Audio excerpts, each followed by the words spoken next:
다소 독특한 이력을 갖고 계신 분이 아닌가 싶기도 합니다. 연세대 의대 출신으로 삼성전자에서 근무했으며 넘치는 아이디어와 그리고 상업에 대한 열정으로 삼성전자 사내 벤처에서 스핀오프해서 스마트 헬스케어 기업 웰트를 창업하신 분입니다. 2018년 포브스 코리아 바이온 헬스케어 분야의 대표적인 2030 파워리더 4인으로 선정되기도 했습니다. 주식회사 웰트의 강성지 대표님 모시고 발표를 청해 듣겠습니다. 박수로 맞이해 주십시오.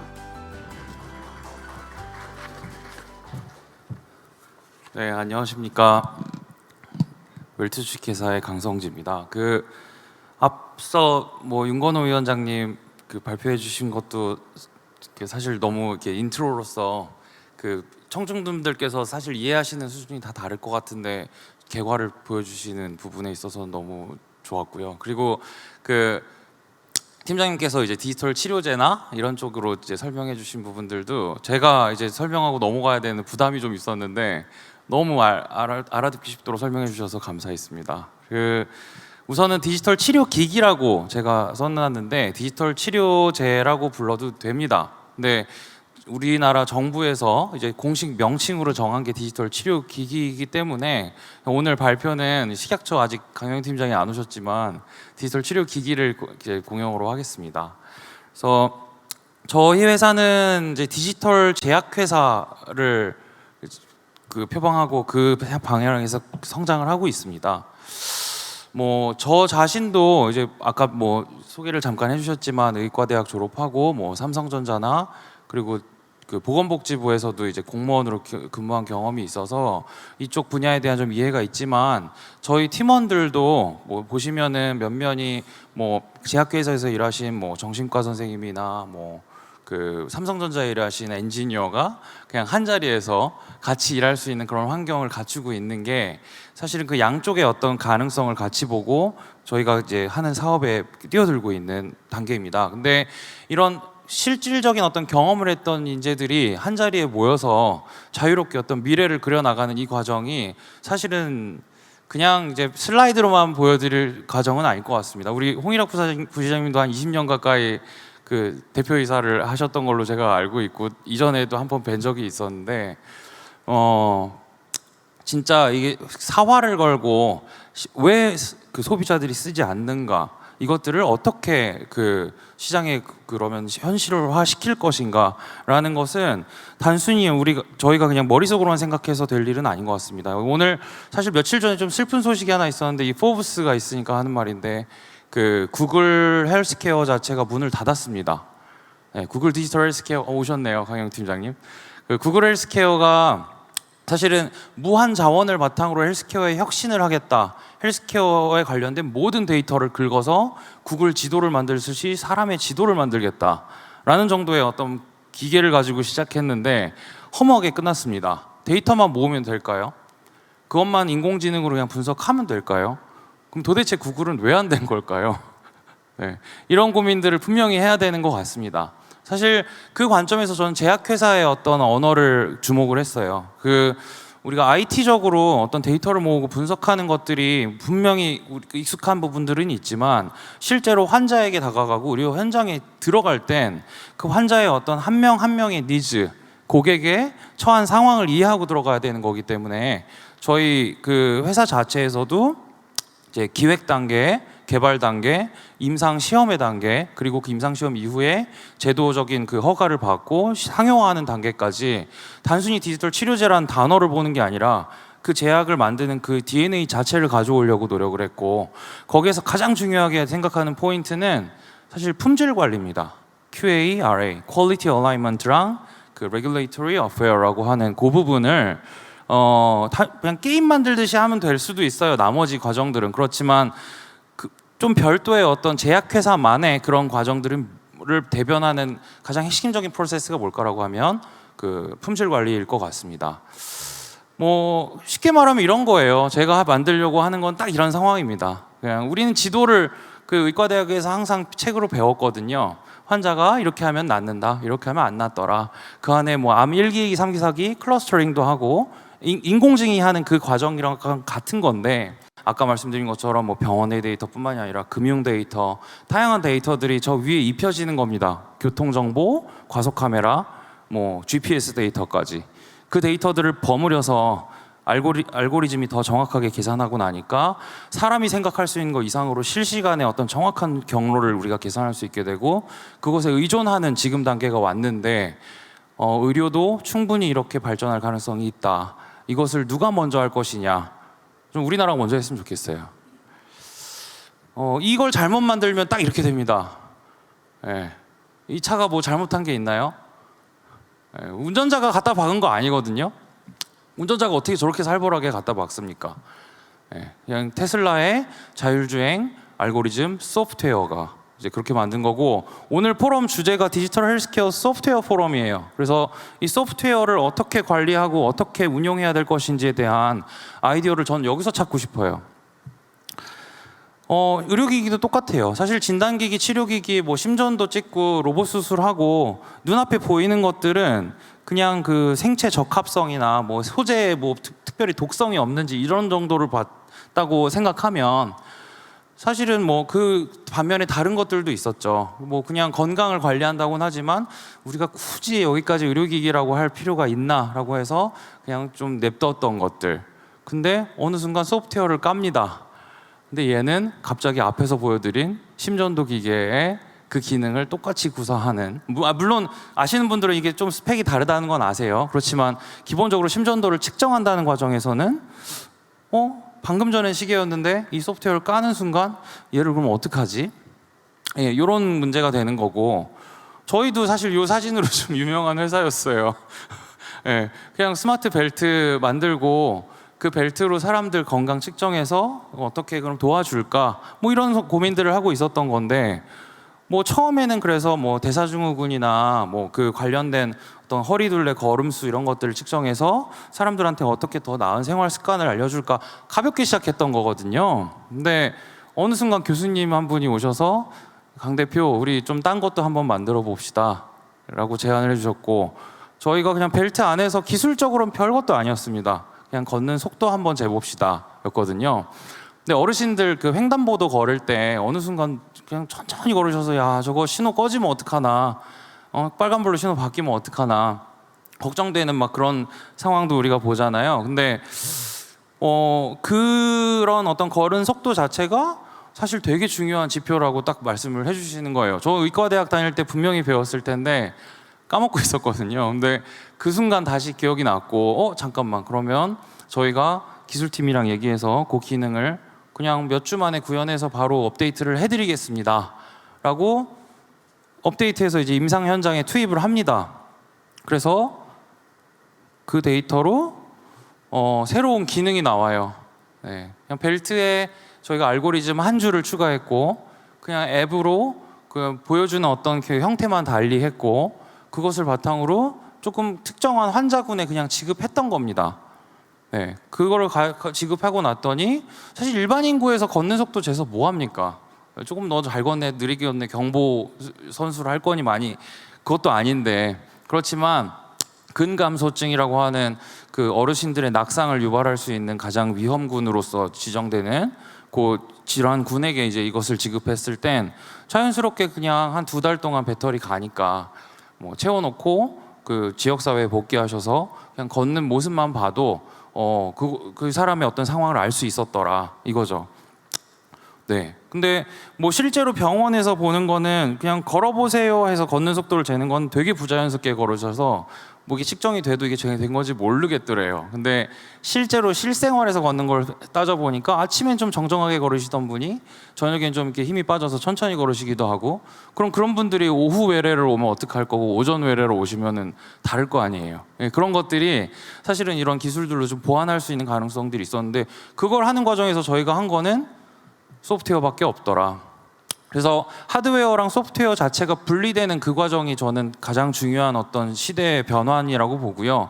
우리가 지금까지 봤던 뭐 이마트 하드웨어가 있다가 그 안에 있는 소프트웨어적인 요소들만 추리고 주문하고 배송하는 그 과정들만 그냥 옮겨놨었더니 쿠팡이 만들어지는 것처럼 하드웨어로서의 의료기기도 분명히 존재는 할 겁니다. 그렇지만 그것을 관장하고 그 안에서 구동되는 어떤 핵심적인 부분들 혹은 그거와 완전히 별개로 우리가 그냥 운영되는 형태의 소프트웨어는 이제 막 태동기를 거쳐서 등장하고 있고 그 부분에 있어서는 우리가 지금까지 별로 고민한 바가 없기 때문에 고민을 할 필요가 있다.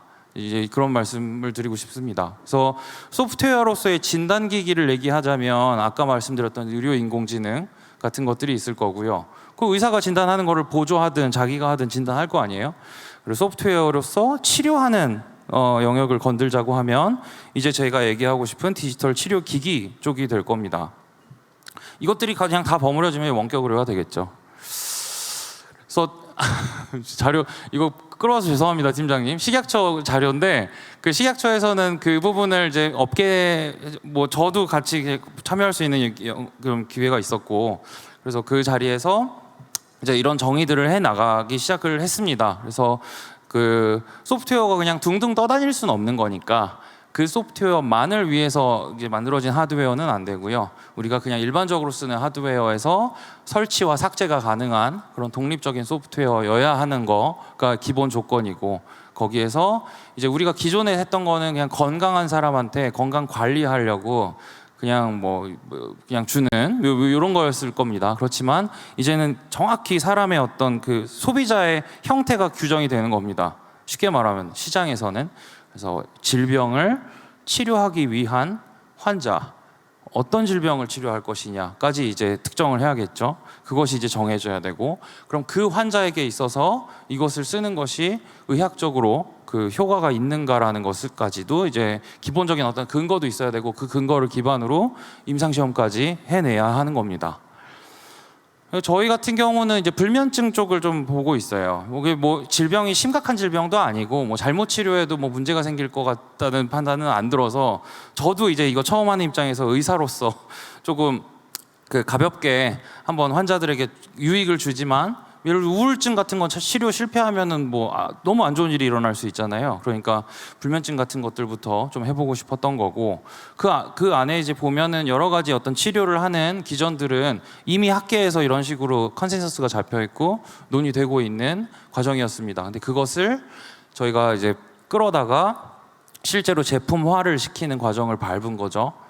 그래서 그것들의 기본적인 것들을 보면 불면증 치료, 불면증 환자한테 수면제를 준다라고 생각을 할 수 있지만 수면제는 사실 하다 안 될 때 주는 거고요.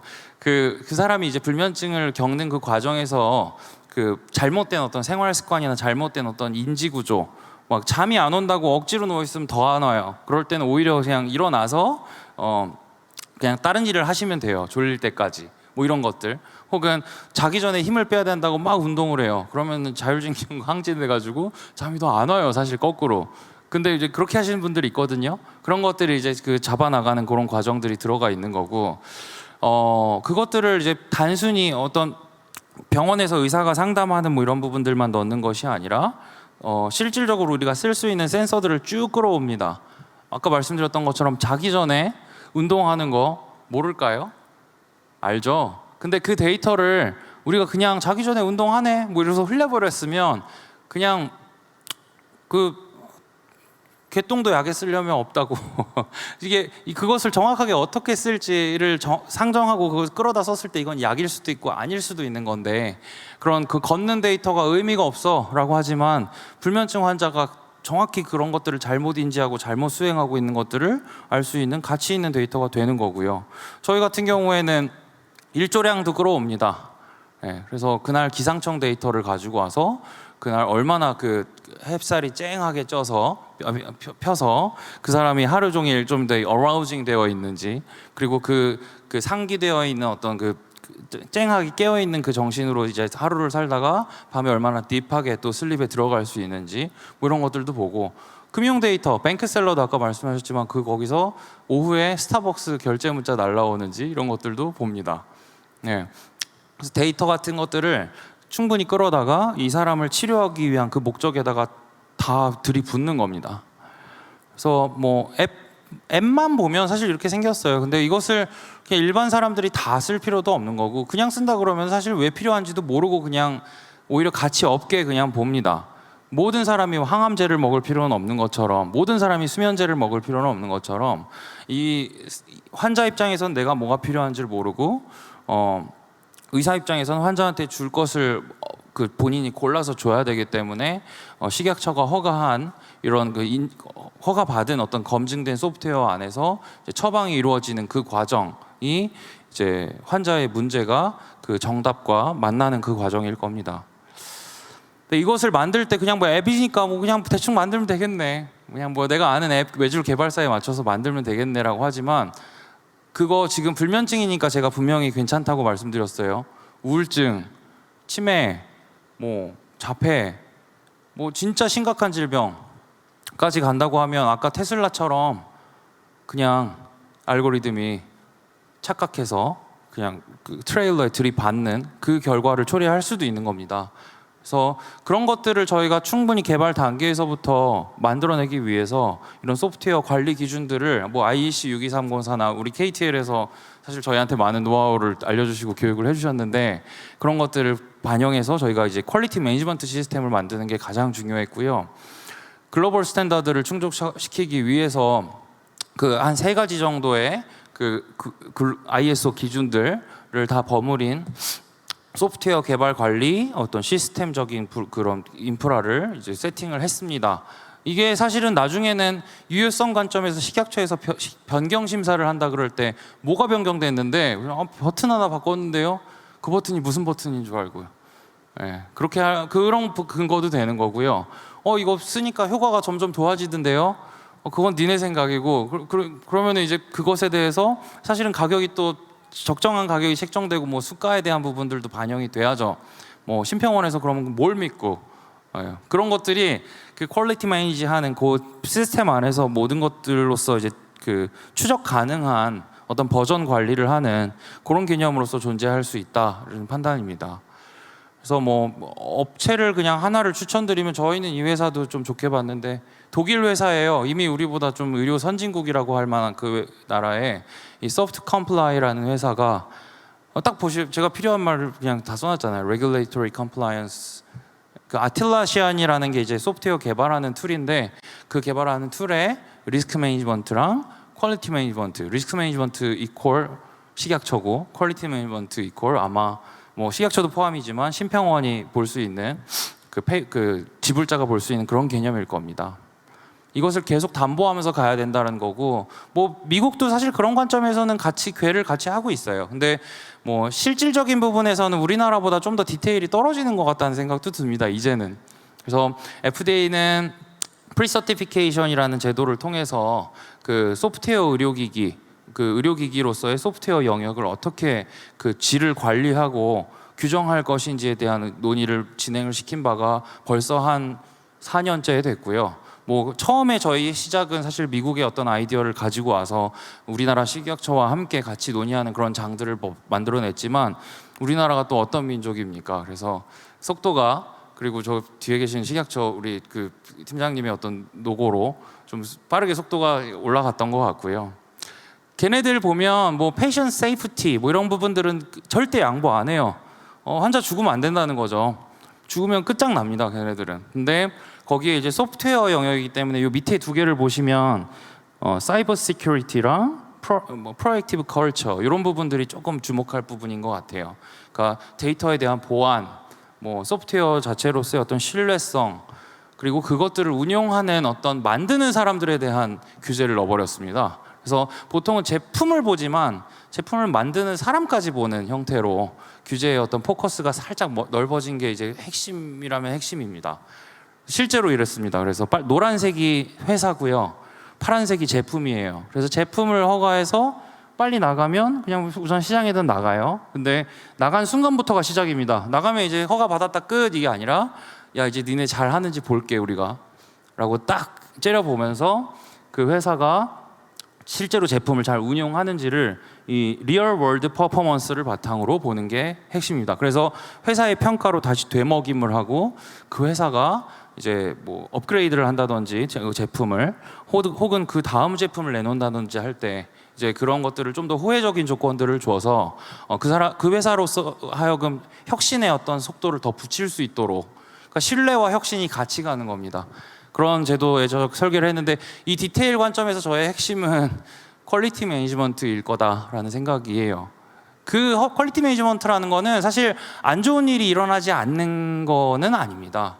안 좋은 일은 언제든지 일어날 수 있습니다. 네, 그러니까 테슬라처럼요. 근데 테슬라가 잘한 이유가 저는 뭐라고 생각하냐면, 이 사고의 어떤 케이스를 분해를 해서 해부를 해서 왜 일어나는지를 찾고, 제가 알기로는 이 같은 사고가 다시 나는 거는 들어본 적이 없어요.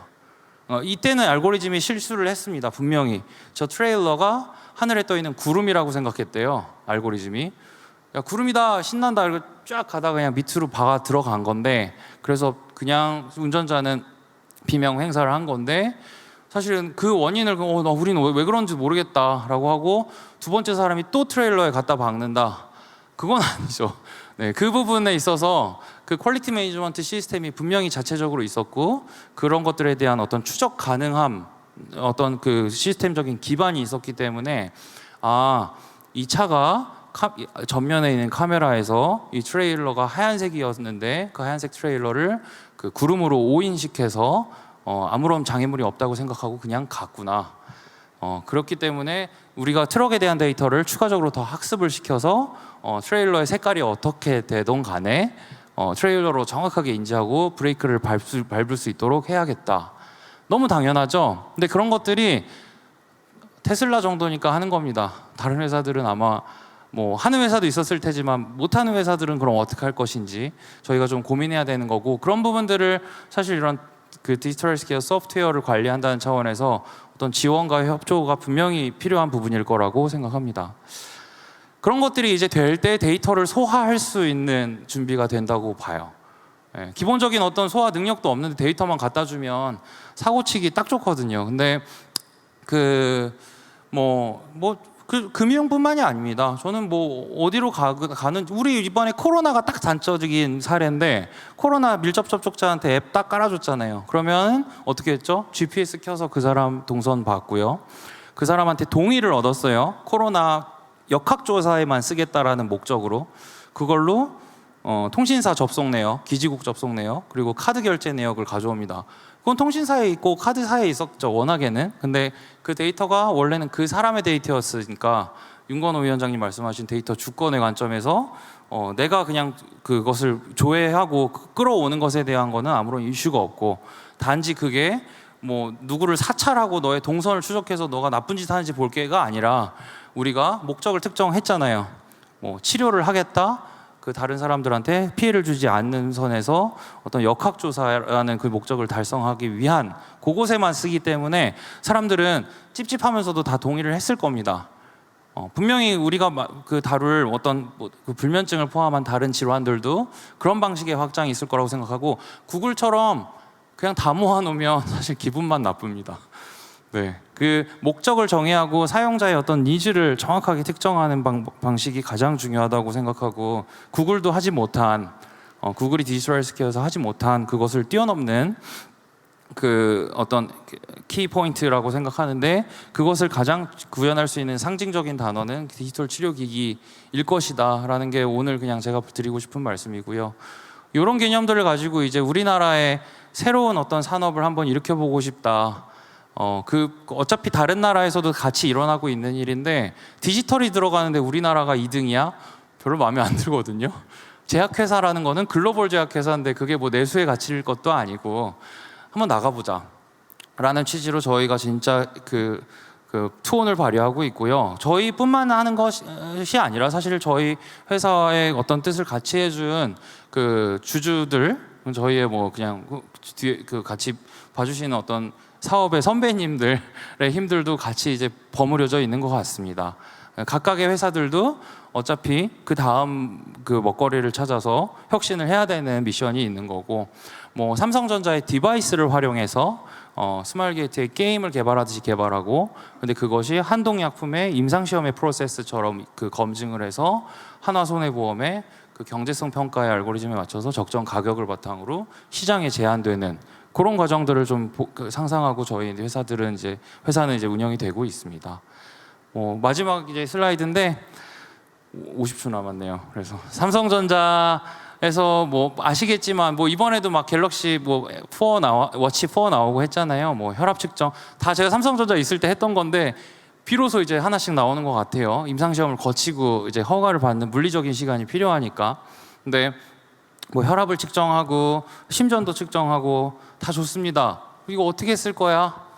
나는 뭐 고혈압약도 안 먹는데, 나는 뭐 그 심장질환 환자도 아닌데 그냥 워치를 샀으니까 껴주는 것 같긴 한데 뭐 이게 특별히 무슨 필요가 있나? 근데 저는 디지털 치료 기기로서 딱 이 미래가 그냥 눈에 보입니다.